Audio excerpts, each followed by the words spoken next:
back to Tears for Fears, where we get you over your fear of playing the Tears game on DraftKings. I'm your host, Megan Shoup, and you can find me on Twitter at Megs08DFS. Before we get started, be sure to like this episode and, of course, subscribe to the Mayo Media Network. And please leave me a comment and let me know who your favorite player in Tier 4 is. That's where I'm really struggling. I also have to thank our sponsors at Run the Sims. Run the Sims has incredibly unique tools like the percentile player projections and rangefinder tool that are really going to help us make decisions in tiers. Now this week we're going to take a look back at week 3 and see what went right and what went wrong, and then we're going to move on to week 4 and find our core plays and fades. So let's get right to it. So I had an average week 3 in tiers, which basically means I broke even. So let's start with the good. The core plays were solid again. The Lamar Jackson fade was the correct call, and I didn't force stacks as much. In fact, there was only one game or team stack in the winning lineup, and that was Kyler Murray in Tier 1 and Chase Edmonds in Tier 8, which isn't very common. So again, this just shows you do not force stacks. Now on to the bad. The Josh Allen fade was incorrect. I had faith in my Washington defense that they'd put pressure on Allen, and that's when he struggles, and boy was I wrong. I played Mike Williams, but I liked Keenan Allen more, so I wasn't playing them both, and so I had a lot more Allen than Williams, so that hurt a little bit, but that's just, variance there. And I need to consider some of the pass-catching running backs a little more in the later tiers. Najee Harris was in the winning lineup. Of course, he's not always going to have 19 targets, and Chase Edmonds was in the winning lineup. So I think those running backs who are getting targets are running backs that I do need to at least consider in the later tiers. And the ugly was all of Tier 8. Basically, all of Tier 8 was not good. You could win with almost anybody. But Chase Edmonds was 4% owned and had 14.5 points. So that's our quick recap. Now on to week 4. In Tier 1, we have Kyler Murray, Patrick Mahomes, Matt Stafford, and Josh Allen. So for this tier, my core plays are Murray, Mahomes, and Allen. I'll be fading Matt Stafford. I love Stafford in this offense, but he's the only one in this tier that doesn't offer anything on the ground. And as you can see on the Run the Sims percentile projections, Mahomes is the highest between the other 3 quarterbacks. I'll have exposure to all 3 of Mahomes, Murray, and Allen, but I like Mahomes the best, and he is my Tier 1 play.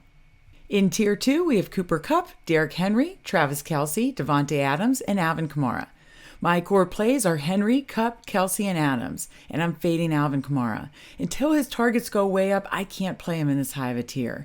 You have 3 target usage monsters in Kupp, Kelce, and Adams, and I'll be rotating all of them along with Henry. But my favorite play is still Derrick Henry in this tier. He's getting the targets now, and he may get even more targets this week with the Titans receivers banged up. And in a positive game script against the Jets, sign me up.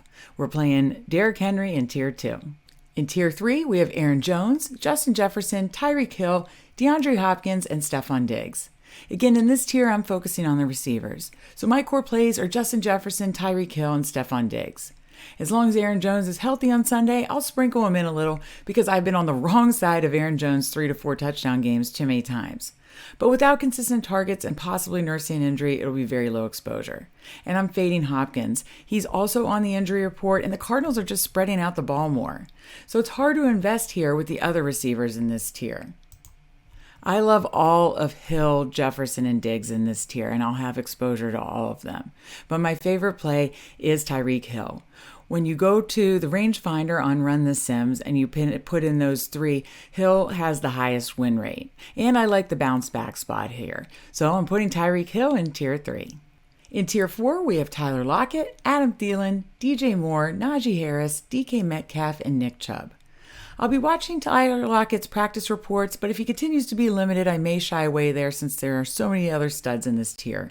Again, I'm fading the running back here in Nick Chubb. Just like last week, I can't invest in this high of a tier when he's only getting half the workload and doesn't get the targets. So my core plays are Adam Thielen, DJ Moore, Najee Harris, and DK Metcalf. No, Harris won't get 19 targets every week, but his volume and targets keep him as a core play for me. So I love him and the other 3 receivers in this tier, and I'll be rotating all of them. I do worry about the Diggs coverage on DJ Moore, but his usage with Darnold has been outstanding. And if Thielen's touchdowns regress, I have a little concern there too. So my favorite play is DK Metcalf, especially if Tyler Lockett is limited. I think he's going to be the go-to guy. So DK Metcalf is our tier 4 play. For tier 5, we have quarterbacks again with Kirk Cousins, Lamar Jackson, Jalen Hurts, Russell Wilson, Dak Prescott, and Aaron Rodgers. My fades sound scary, but I'm fading Lamar Jackson again and Aaron Rodgers as well. First, Jackson missed practice, so pay attention to that. But again, I play Lamar in shootouts, and this is expected to be a slow-paced, low-scoring game against the Broncos. And as we saw Sunday night, Aaron Rodgers is still an amazing real-life quarterback, but he hasn't been fantasy-friendly yet this season. And I'm not sure against the Steelers' defense is where he puts up a ceiling game. So my core plays are Kirk Cousins, Jalen Hurts, Russell Wilson, and Dak Prescott. All 4 of these quarterbacks are in the highest projected totals on this slate and all should be in fast-paced game environments. So I love all 4 and I'm going to have exposure and rotate through all of them. But my favorite play is Dak Prescott.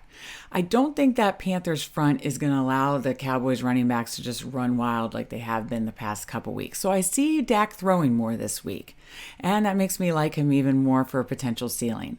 So Dak Prescott is my tier 5 play. In Tier 6, we have Brandon Cooks, CeeDee Lamb, Terry McLaurin, Ezekiel Elliott, Calvin Ridley, and Saquon Barkley. This is tough, but I'm fading Elliott here. If I'm going with the theory that Dallas is going to throw more this game, then he'll need touchdowns to get there, and he's not getting the passing volume.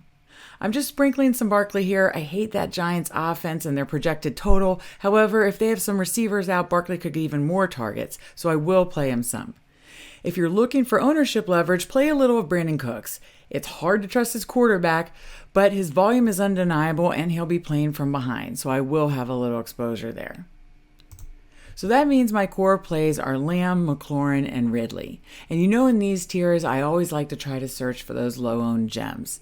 So I'm going to play Terry McLaurin because I think the ownership will be down coming off that stinker. So Terry McLaurin is my tier 6 play. In tier 7, we have Deebo Samuel, DeAndre Swift, Chris Carson, Odell Beckham Jr., David Montgomery, Antonio Gibson, and Chuba Hubbard.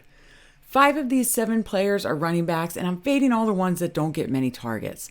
So I'm fading Carson, Montgomery, and Gibson. If you want to go for low ownership here, these running backs should carry little ownership, but I just don't see the ceiling here. And I really want to see the Chuba Hubbard situation first before I invest in him too much, but I will play him a little.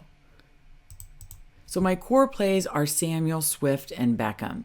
And with Landry out, Beckham's opportunity is insane. His target share last week was off the charts. So for Tier 7, Odell Beckham Jr. is my play. And finally in Tier 8, we have Marquise Brown, TJ Hawkinson, Chase Edmonds, Chase Claypool, Julio Jones, Clyde Edwards-Helaire, George Kittle, and Jonathan Taylor. There are a lot of injuries to watch in this tier, and I'm not playing most of the banged up guys in Julio, Kittle, and Taylor. I'm also fading CEH since he lacks targets. So my core plays are Marquise Brown, TJ Hawkinson, Chase Edmonds, and Chase Claypool. If you're looking for ownership leverage here, I think Hawkinson and Marquise Brown and even Chase Edmonds are going to have the low ownership of those 4. But my favorite play is Chase Claypool. I'd like him even more if Deontay Johnson or Juju Smith-Schuster were out, but I think both those guys were going to play, and Claypool is now on the injury report, so please pay attention to that. But if Claypool's a go, he is my Tier 8 play. Thank you all for joining me for another episode of Tiers for Fears. I really hope this helps your tiers process. Be sure to check out our sponsor, Run the Sims. This week, all their tools are free. All you need is a free account. Again, remember to follow me on Twitter at Megs08DFS, like this episode, and of course, subscribe to the Mayo Media Network. Now let's go make some money, and I'll meet you back here next week.